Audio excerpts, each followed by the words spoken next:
बसला ना धक्का? मिस्टर होळकर, सत्य नेहमी आपल्या डोळ्यांना दिसतं तेवढंच आणि तसंच नसतं. आपल्या नकळत सुद्धा बऱ्याच गोष्टी घडत असतात आणि मी यातलं काही वाढवून सांगत नाहीये. मंजुषा वहिनी आमच्या घरी माझ्या साखरपुड्याच्या दिवशी आल्या होत्या हे खरंय, पण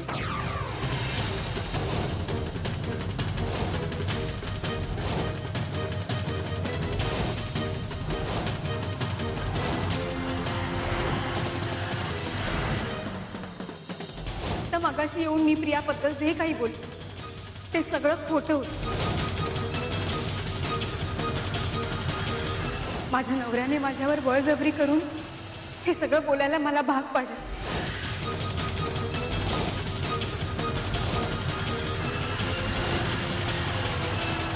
मिस्टर होळकर, तुम्ही नेहमी मला दगाबाज म्हणायचात ना, पण हे काय? तुमची बायकोच तुमच्याशी खोटं बोलते. माझ्या खोटं बोलण्यामागे काही कारण आहे. सतत त्या सत्यजितच्या धाकात मला जगावं लागतं. पण तुमच्या बायकोचं काय? मिस्टर होळकर, तुमच्यासारखा इतका प्रेम करणारा नवरा मिळालाय तिला, तरीही ती तुमच्याशी खोटंच बोलते ना. तुम्ही तिच्यावर एवढा विश्वास दाखवलात, त्या बदल्यात तुमच्या पदरात काय पडलं? खोटेपणा. मिस्टर होळकर, मी काही तुमच्या शब्दाबाहेर नाही. तुम्ही जर मला गप्प बसायला सांगितलं तर मी गप्प बसीन, पण मी तोंड बंद ठेवल्याने सत्य बदलणार नाही. एक चूक माफ, दोन चूक माफ, तिसरी चूक पण माफ. आता नाही. Mrs. Your punishment time is starting. Punishment time until death. You are done.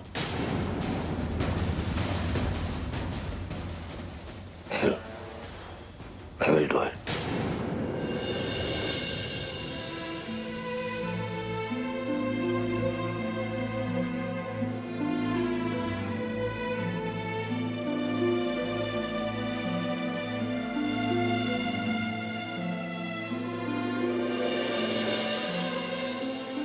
Charu ते झोपले?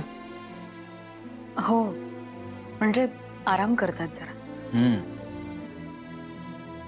प्रियाच्या अशा अचानक गायब होण्यामुळे खचल्यात त्या. साहजिक आहे, त्यांचा खूप जीव आहे प्रियावर. वहिनी, आपल्या जवळचा माणूस नुसतं नजरेआड जरी गेलं ना तरी खूप त्रास होतो. भाऊजी, मी ओके. मी आजकाल आठवणींमध्ये फक्त रमतो, त्रास नाही करून घेत स्वतःला. आणि मधुरालाही तेच आवडेल. बस, मी आलोच. सुहास, अरे कुठे चाललास तू असं अचानक? प्रियाला शोधायला. प्रिया अशी अचानक बेपत्ता झाली आणि मी घरामध्ये असा पुतळ्यासारखा बसू नये, मला सहन होत नाहीये हे. मला माझीच लाज वाटते मंजरी. सुहास, ते काही नाही, मी प्रियाला शोधायला घराबाहेर पडतोय. अरे हो, पण हे गेलेत ना तिथेच. भाऊजी कशासाठी गेले त्याचा माझ्याशी काही संबंध नाहीये. मी बाहेर पडतोय हे फायनल आहे. सुहास, हे बघ, आता ताईपणा करू नकोस. जरा विचारानं वाग. आपल्याला जसं आपल्या जवळच्या माणसाबद्दल सगळी माहिती असते ना, तशीच आपल्या शत्रूबद्दल पण असावी लागते. आणि प्रियाला जर दादाने किडनॅप केलं असेल ना, तर त्याचा पत्ता फक्त हेच लावू शकतील. समजतंय ना मी काय म्हणतेय ते? समजतंय ना, समजतंय ना, सगळं समजतंय. पण हे जे काही होतंय ना ते भाऊजींमुळेच होतंय हे तुला समजत नाहीये. म्हणजे भाऊजी आणि दादा यांच्यामधल्या वादांमुळेच हे सगळं घडतंय हे कळत नाहीये तुला? एक मिनिट सुहास, हे सगळं जे काही घडलंय ना ते तू दादा विरुद्ध केलेल्या पोलीस कंप्लेंटमुळे घडतंय, कळलं ना? यांच्या शत्रुत्वामुळे नाही. उगाच वाटेल ते आरोप मी ऐकून घेणार नाही. बरोबर आहे, तुला आता हे सगळे आरोपच वाटणार. कितीही काही झालं ना तरी भाऊजींचीच बाजू घेऊन तू माझ्याशी भांड आता. ते तुझ्याशी कसेही वागले तरी. कुहार, आता तू लिमिट क्रॉस करतोय ना तुझे. माझ्यात आणि यांच्यात काय वाद आहेत, आमच्यात काय इश्यूज आहेत ते आमचं आम्ही पाहून घेऊ. त्यात तू बोललेलं मला अजिबात आवडणार नाही. जसं तुझ्याबद्दल आणि प्रियाबद्दल कोणी बोललेलं तुला आवडत नाही ना, तसं ते दुसऱ्यांनाही आवडणार नाही याचं भान ठेव जरा. मंजिरी, मी उगाचच बोलत नाहीये. भाऊजींना प्रियाबद्दल जास्त. एक मिनिट वहिनी, जरा सुहासे बघ, जरा शांत हो. हे बघ, आता कुणाचीच मनस्थिती ठीक नाहीये. त्यामुळे काय होईल, उगाच शब्दाने शब्द वाढत जाईल आणि उगाच वेगळ्या विषयाला फाटा पडेल. आणि सत्यजित गेलाय ना प्रियाला शोधायला. तू विश्वास ठेवतो, नक्की तिला शोधून काढेल.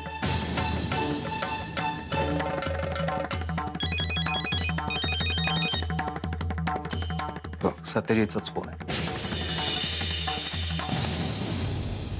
हा, बोल सत्यजित, कुठेस तू? विहंग, मी पन्हाळा रोडवर आहे. पन्हाळा रोडवर? ऐक, दादानं प्रियाला त्याच्या पन्हाळ्याच्या फार्म हाऊसवर ठेवलंय. मी आता तिथेच जातोय. मग ठीक आहे, मी पण येतो तिथे. नाही विहंग, तेवढा वेळ नाही आपल्याकडे. हे बघ, दादानं एक वार केलाय, तो पुढचा वार कधीही करू शकतो. तू घरीच थांब. मी फक्त एवढंच विचारायला फोन केला होता की तिकडे सगळं नीट आहे की नाही. हो, तू काही काळजी करू नकोस, ते सगळं नीट आहे. ओके, मी करतोस तुला फोन नंतर. Okay, bye. या.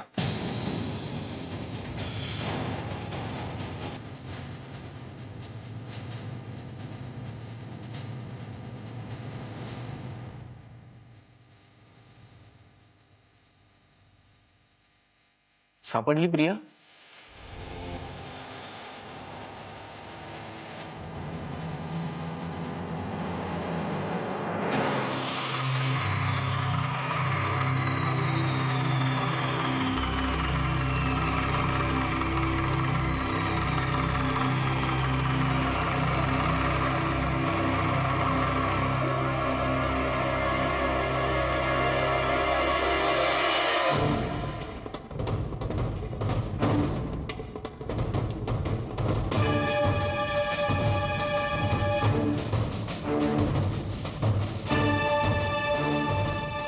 बसा बसा.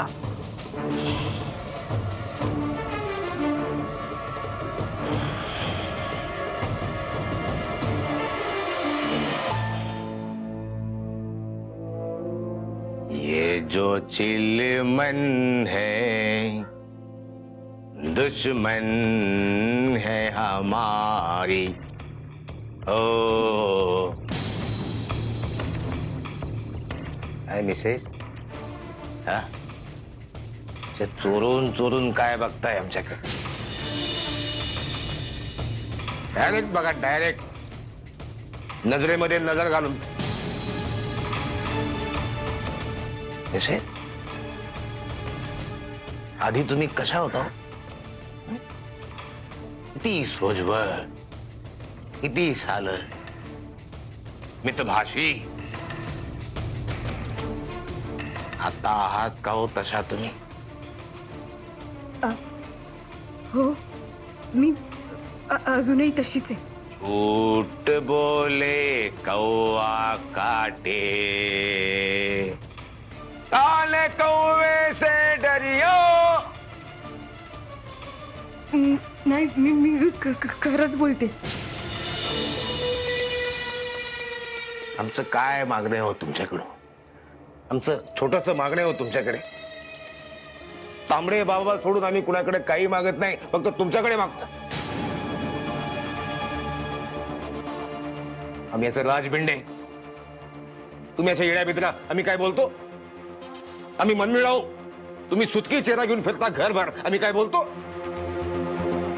संपूर्ण गावात आमची किती मोठी प्रतिष्ठा, तुम्हाला काळं कुत्रं ओळखत नाही गावात. आम्ही काय बोलतो? तुम्ही मिसेस बरोबर नाही वागलात आमच्याशी.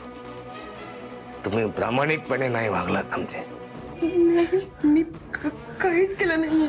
आमची एकच रिक्वेस्ट होती हो, from bottom of my heart एकच रिक्वेस्ट होती. सनाप होळकर. नाही, ते डॉक्टरची ट्रीटमेंट आणि उपचार चालूच आहेत ना. म्हणजे प्रयत्न केले पण गुणच नाही आला. चालूच आहेत ना प्रयत्न. तुम्ही पाहिलं? विषय तो नाहीच आहे मिसेस.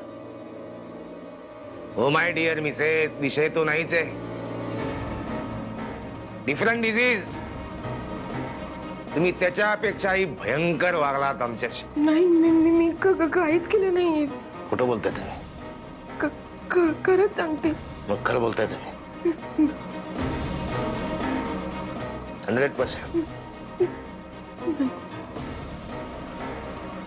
तांबडे बाबाची शपथ घ्या. तांबडे बाबाची शपथ घ्या आणि सांगा.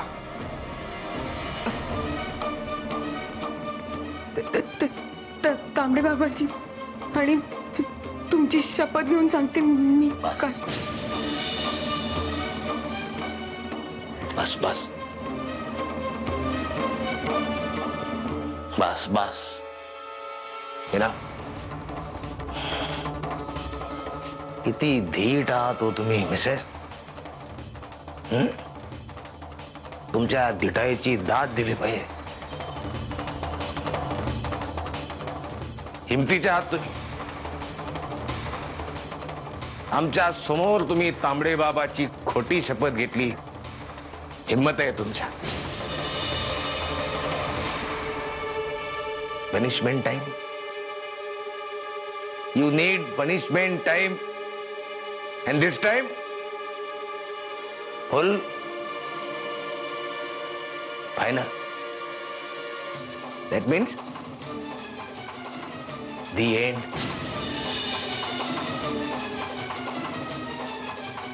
Total.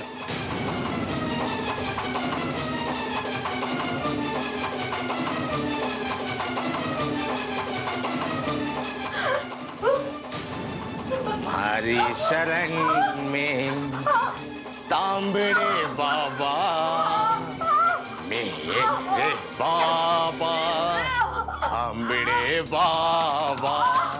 ये नयन तुम्हारे दर्पण मेरा, चरण तुम्हारे मन अर्पण मेरा.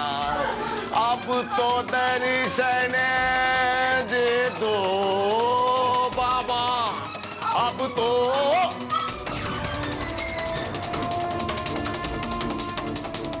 मेरे बाबा.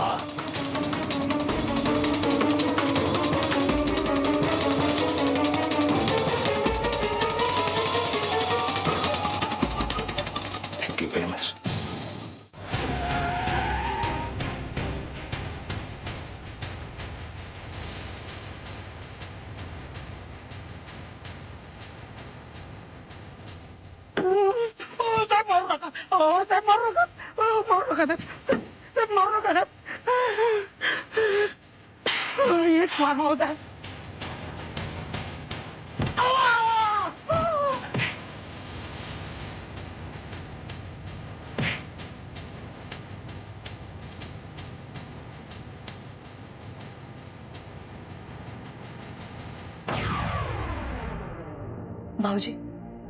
भाऊजी तुम्ही प्लीज तिथे जाता का? मला खूप भीती वाटायला लागली. ते एकटेच आहेत अहो तिकडे. वहिनी तुम्ही घाबरू नका. अहो सत्यजित स्वतःचं रक्षण करू शकतोय ना. ते मला माहिती आहे भाऊजी, पण रागाच्या भरात ते काय करतील ना याचा काहीच भरोसा नाहीये. त्यात तो दादा कसा आहे आपल्याला खूप चांगलं माहितीये. हे बघा मी सांगते ना म्हणून तुम्ही जा प्लीज. वहिनी ती शांत व्हा.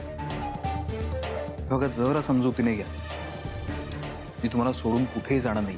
मला सत्यजितने जसं बजावून ठेवलं आणि त्याचंही बरोबर आहे. तो दादा कुठल्याही थराला जाऊन काहीही करू शकतो.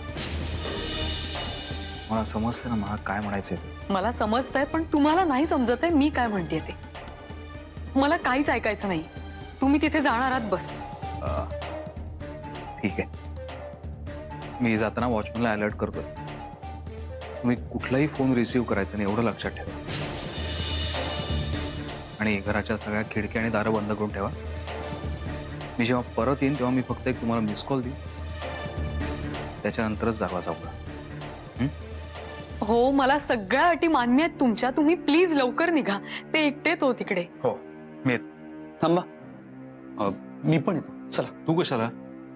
घरात बसून काय करू? मला प्रियाच्या आठवणीने इथे स्वस्थ नाही बसवणार. चला चला. सुहास तू थांब इथेच, मी जाऊन येतोय. हो मला यायचंय, मी सांगतोय ना मला यायचंय म्हणून. भाऊजी जाऊ द्या ना, घेऊन जा त्याला तुमच्या सोबत. चल.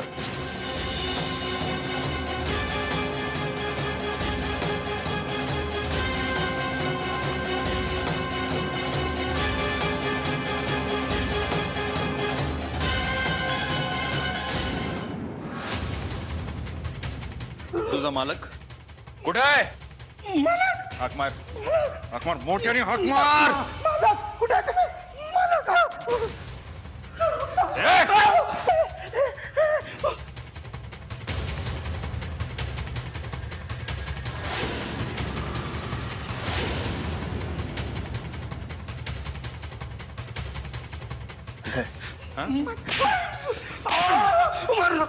कुठे आहे?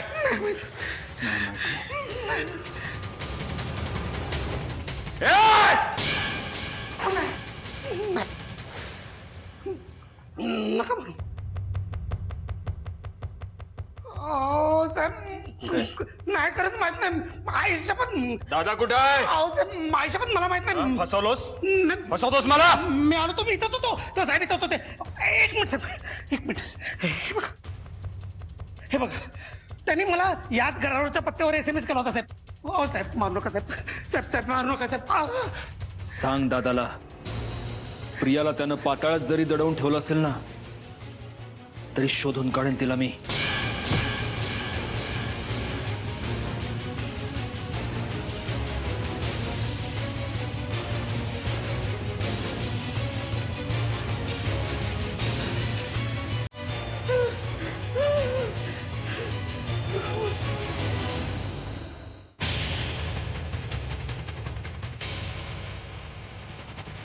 विहंग, तू इथे काय करतोय? भाऊजी सत्यजित, लागला का प्रियाचा शोध? नाही, प्रिया इथे नाही. अरे पण तू इथे का आलास? मी तुला सांगितलं होतं घरी थांब म्हणून. सत्यजित शांत हो, घरी सगळे सेफ आहेत. आणि मी येताना वहिनीने सांगितलं की आम्ही परत आल्याशिवाय तुम्ही दरवाजा उघडायचा नाहीये. आणि मी वॉचमनला सुद्धा अलर्ट केलंय. विहंग, माझा जर त्या वॉचमनवर विश्वास असता तर तुला काय घरातली गर्दी वाढवायला बोलवलं होतं मी? हे बघ, आय एम सॉरी, पण दादा इथे नाहीये, प्रियाही इथे नाहीये. दादा आता कुठे आहे, तो काय विचार करतो, त्याचा पुढचा वार कोणावर आणि कधी असणार आहे काहीच माहिती नाही. तू तू घर तसंच टाकून आलायस विहंग. तू प्लीज घरी जा, मी पोलीस स्टेशनला जातोय. ओके. अरे वा, हे बरं आहे भाऊजी. म्हणजे घरी मी पोलीस स्टेशन मध्ये जाऊन किती मूर्खपणा करत होतो हे मला समजावत होतं, आणि आता स्वतःच पोलीस स्टेशनला चाललाय. सुहास, तू काय बोलतोयस कळतंय का तुला? सुहास, कोल्हापुरात तुझ्या पोलिसात असलेल्या ओळखी आणि आमच्या पोलिसात असलेल्या ओळखी यात फरक आहे. व्यंग, आपल्याकडे वेळ कमी आहे. चल.